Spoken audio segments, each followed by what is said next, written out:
Clive Brook. And what a strange paradox it is, isn't it, Percy, that while the terrible fact of war itself invariably brings out the best in men, the blessing of the peace that follows it so often reveals the worst. It is a paradox, Clive, and a tragic one.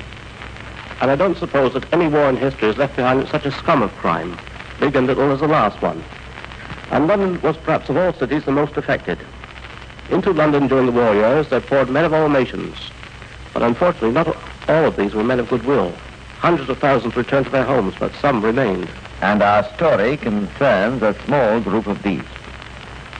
It is set in the London of 1945, a London still dazed by the fact of peace, a London relieved from the threat of bombing but beset with shortages, a London which was giving asylum to many strange gentry who were thriving and growing fat on an increasing black market.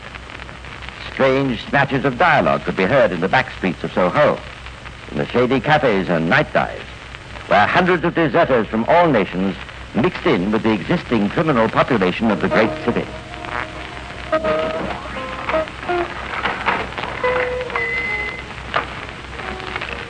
Henry here, Joe? On a table in the back room. Go right through. You with him, soldier? Yes, I'm with him. Go ahead, then. Say, what is this? Who's this Polish guy? He's not on the level. Go on in, soldier. I mind my business, and you see after yours.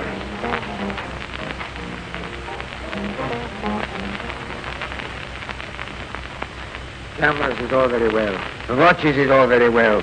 Occupation marks is all very well. And Luger pistols is all very well. Now, soldier, what else you can get, huh? Yeah, say, what kind of a racket is this? I just brought across these couple of cameras. The German guy traded them in for 4 packets of fags. I ain't got nothing else. Now, listen, soldier. Cameras is for little people, eh?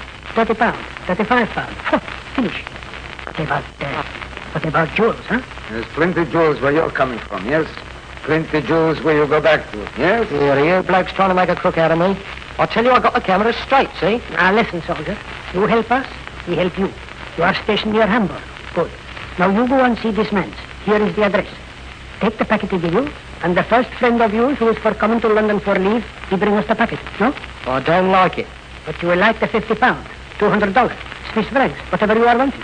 Your friend hand back to you, no? Here, who are you blokes, anyway? I am Henrik. He is Marion. That is enough for you.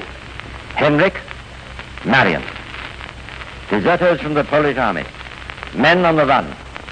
Men without identity cards, ration books, passports. Men now without a country. Men who could move about only by night.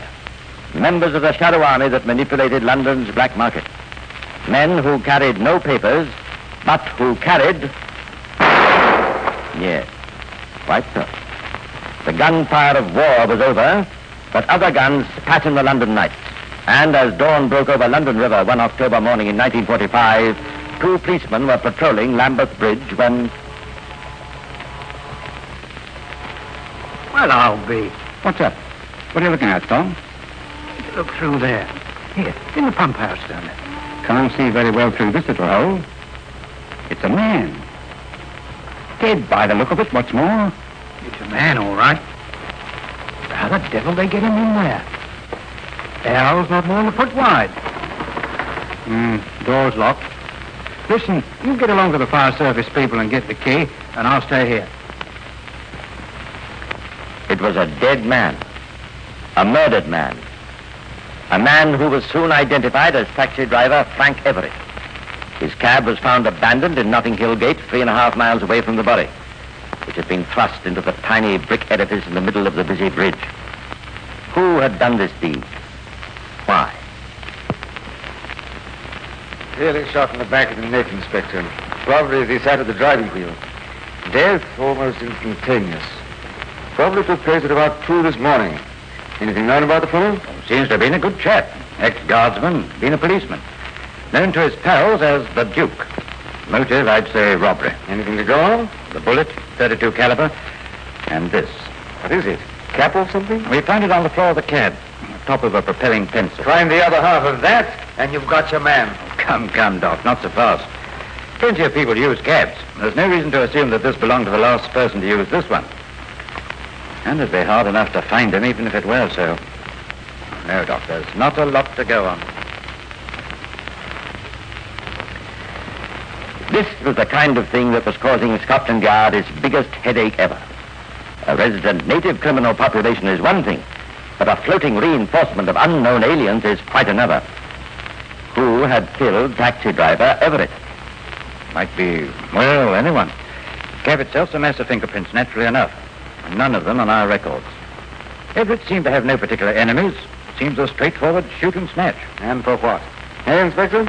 Just a few pounds, as much as the poor chap could have had at the end of his day's work. Murder for just a little cash in hand. And it makes you think. Well, there's not much more we can do here, Doc. Better get back to the yard. Black market, window, read all about it. Black market, window, black market.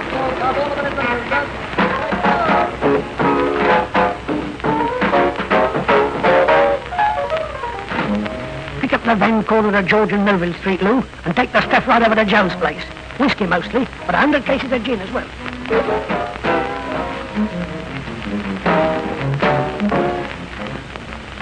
Now listen, Tom. There's a chap I know can fix everything for you. You want the dollars? He's got them. Of course, they'll cost you double the odds, but the point is they're there.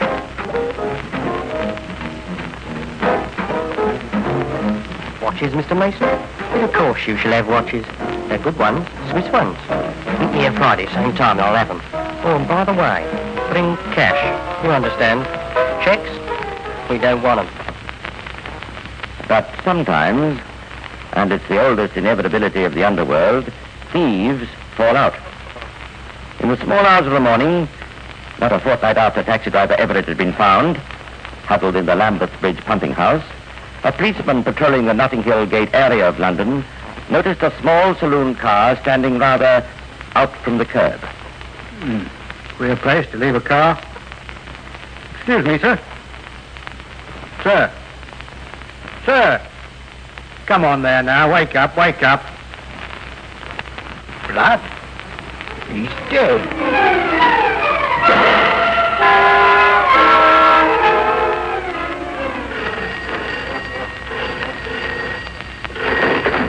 Chief Inspector Somerset speaking. Who? Oh, yes, Sergeant. Good morning to you. The devil you have. We'll be right down. Oh, you're right, Sergeant. This certainly is a job for the murder squad. Goodbye. Sergeant. Sir, ask Inspector Byrne to step this way, will you? And get me the Home Office on the telephone. I want to speak to Dr. Tare. Very good, sir. Right away, sir. Funny. Notting Hill Gate again. Home Office, Somerset speaking. Oh, is that you, Doctor? Can I pick you up in a quarter of an hour's time? A fellow found shot in a car. Yes. Notting Hill Gate area. Right, we'll call for you. Goodbye. Down at the scene of the crime, Detective Inspector Somerset, Dr. Donald Tare, Home Office pathologist, and members of the murder squad got busy. The doctor gave his verdict briefly. Shot to the back of the neck, Inspector. Bullet just missed the vital brain center, so it probably took quite a while to die, poor devil. What have you got there? The bullet, Doctor. 32 caliber. Bedded in the roof of the car. Clearly a shot in the front seat, then dumped in the back. Pockets have been rifled, so it looks like a robbery. The chap who did it's been good enough to leave his fingerprints and blood on the windscreen. Oh, yes, Sergeant, what is it? We checked the car number, sir, and found that it belongs to a foreigner, sir. Morozov's the name. Reuben Morozov. Well, I'll be hanged. So that's who it is. Russian Robert himself. Who's he, Inspector? A nasty piece of work, Doctor. There's not a country in Europe that hasn't chucked him out. And he's been operating here since just before the war. Stolen jewelry, gaming houses, currency deals. Sure, it's good riddance, eh? It is damn good riddance. But unfortunately, it's something else, too. What's that? Murder.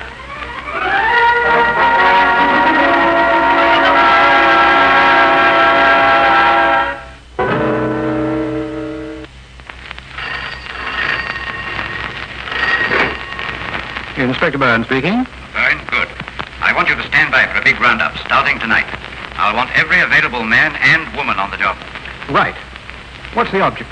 Russian Robert's been shot. The devil he has. And I say it was one of his pals, or maybe more. We've got to find him.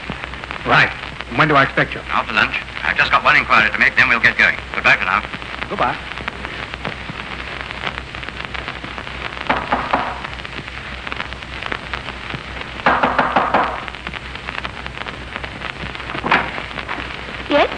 This is Mr. Marty Ross's flat. Well, what about it? He's out.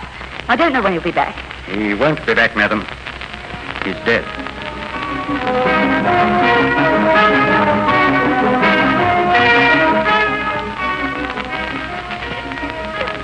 I don't know where he went. I don't know who he was going to meet. I tell you, I don't know. Try and think again, madam. You told me he was here during the evening. Yes, that's right. Just, well, sort of here. Not doing anything special. Then he was getting ready to go to bed when the phone rings. Well, go on. What time was that? It'd be about 11 o'clock. He didn't say much into the phone. Just yes and no and things like that. Then he hangs up the receiver and comes in with his hat on. Seemed in a hurry, eh? Well, yes, he did. He just said, so long, and went out. Is that all he said? Come now, madam, I want the truth of this. Did he say where he was going? Well, yes, he did. He said, I've got to meet some people down by the Edgware Road Underground Station. That's all. And you wouldn't know who? No. No, I wouldn't. Friends, I suppose. Which friends? I tell you, I don't know. He had a lot of friends. He had a lot of queer friends. Madam, you're right, he had. Good day to you.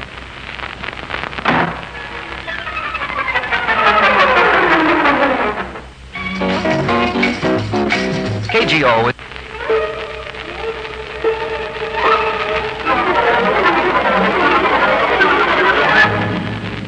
An international criminal, chief of a thriving London black market gang, is dead in his car, shot through the neck.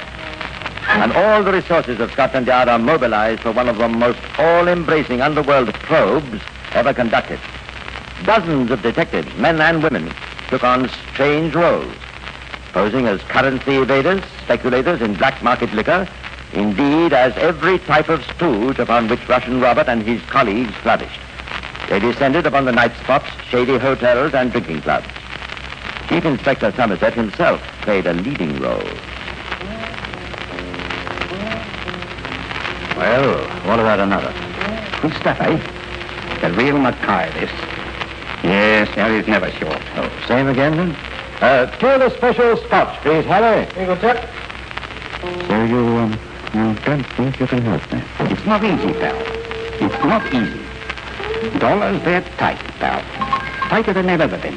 But our mutual friend told me that... Well, cheers. You're good health. Yes, he might have told you. And a week ago, he'd have been right. I could have got him. But, now look, I'll tell you something. You read about that fella that got choked the other day? Plugged in his car? Oh, yes, Pole, wasn't he? Or Russian or something? Real name was Marty Rossov. Russian Robert, they called him. Well, that's where the dollars would have come from. A week ago. See? Oh, just my luck. But surely hadn't he a pal or something? He plenty. Look, I'll tell you something. And maybe it'll help you. Trouble is, I don't know him myself. Not like I knew Robert. I'd be very grateful. Harry, 2 more scotches. There's a fella dressed up as a Polish naval officer who was in on dollars with Robert. There's him, and there's another. Mm-hmm. Go on, this may mean a lot to me. This other fella's a Pole, too, but he's a civvy. I met him with Robert once. Name of Marion. What, do you mean that's his surname? That's all we ever called him. Marion. Just Marion. But where can I find these fellas? Yeah, that's where you've got me, pal. Might be here. Oh, I haven't seen him since Robert got croaked. But I'll tell you what I'll do. I'll try and find out. See? Oh, thanks. Well, I'll look in again in a day or two. You always here? Over to this time.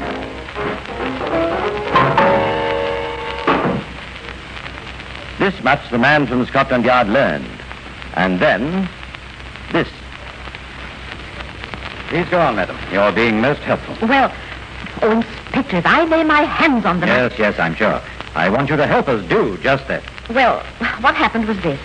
A man friend and I were in the Pelican Club about 3 weeks ago it was, and there were these 3 at the bar. One was a naval officer, the other just, quite an ordinary-looking fellow, though he spoke with an accent, and the girl.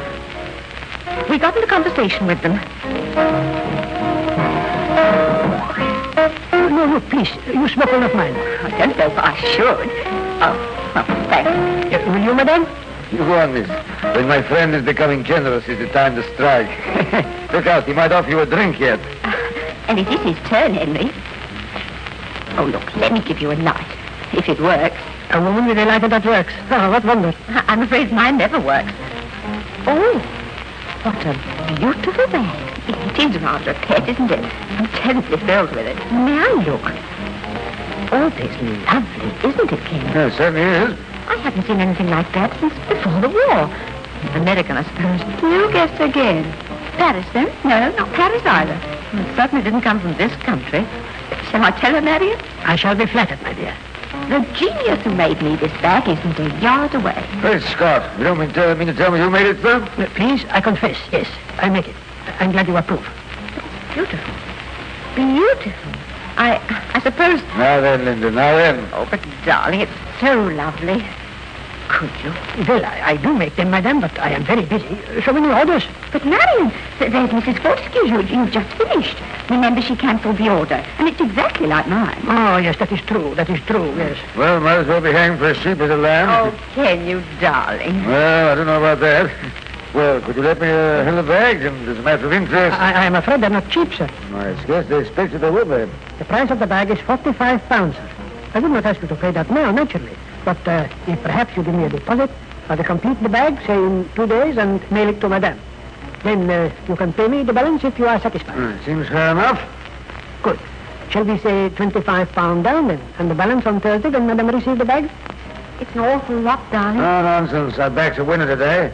Right you are then. I'm most grateful to you. Oh, not at all. Then if I could have madame's address, I will see that she has the bag.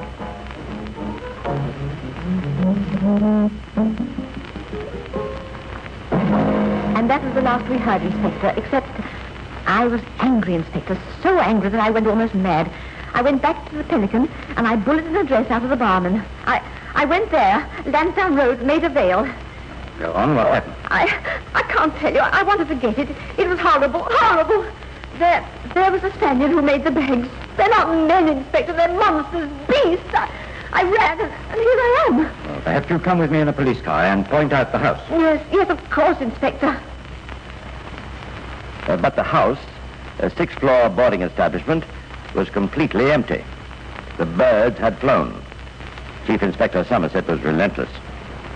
I want a dozen of our women down, and this is what I want them to do. Each takes an area. Each poses as a victim of this damned handbag trick, looking for the tricksters. We may get somewhere in that way. A hint is nothing more. Woman Detective Shirley Jennings, probing the Maida Vale area, got more than a hint. There's too much of that sort of thing going on by a long chalk. Then you do know something. I won't say I do, and I won't say I don't, but if I was you, I'd ask again 3 doors up. It was Chief Inspector Somerset, with his murder squad posted at all approaches to the house, who called 3 doors up. Well, I'm sorry, I'm sure, sir, but that's all the rooms I've got vacant just at the moment. Oh, pity. I do like to be on another floor. Is there no chance of a vacancy upstairs? No, don't know, sir. Gents comes and gents goes.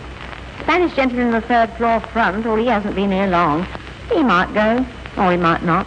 Spanish gentleman, eh? Well, I wonder. Could I see the room? No, that I'm afraid you can't, sir. He always locks up when he goes out. Come on. Oh, my goodness me, sir, what's going on outside? What? Where? Well, them 2 men, sir. What have got hold of that naval gentleman? Looks as though the police are arresting him. Why, whatever can the matter be? Oh, my goodness, they put him in that car. Oh, well. Oh, there you are, sir. So you've got him, eh? Afraid not, sir. This chap's a Polish deserter, but he's not our man. Oh, one Polish deserter's as likely as not to know the next. You, what's your name? Hirokov. What do you know of a man called Marion? Marion? Marion? Why? I'm not going to meet this man, Marion. Yes, look, I am give this address and told he will be there this evening. Sergeant, take this man back to the yard and hold him there. You and I will go to meet Marion.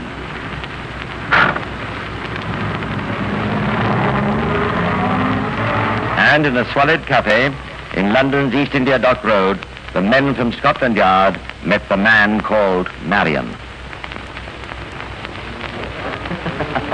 Who you are?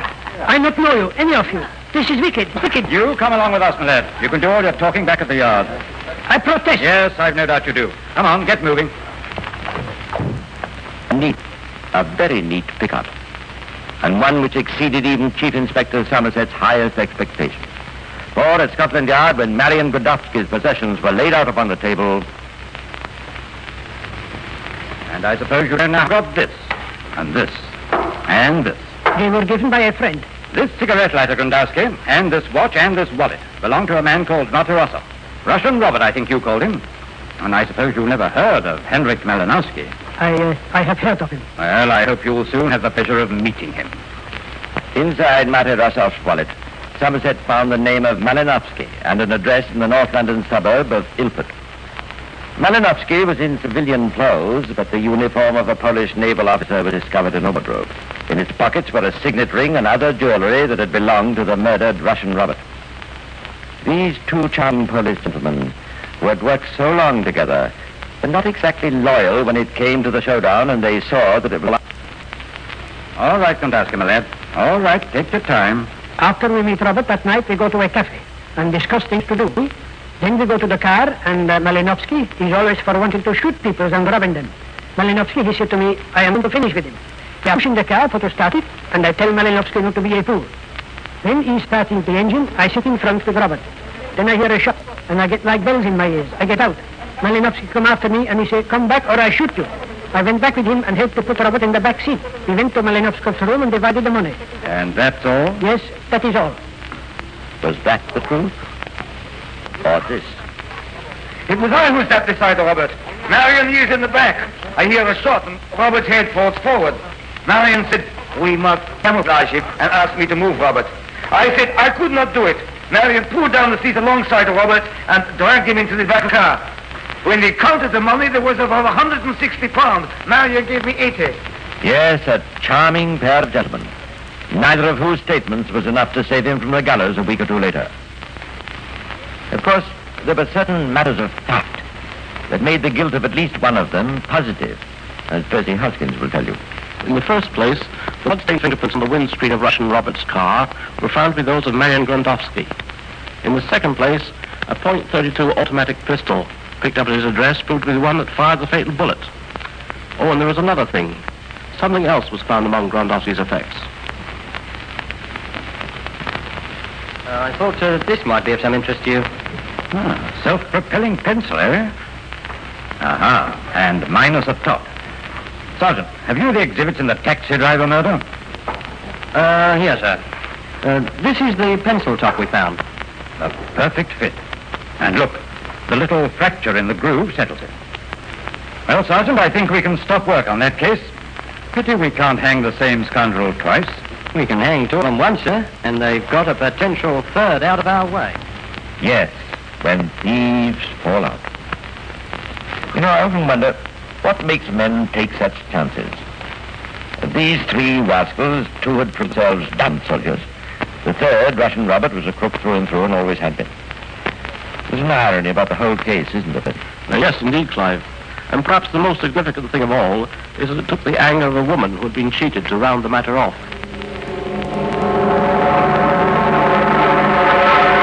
And that brings us to the end of the black market murders, or the case of Russian Robert.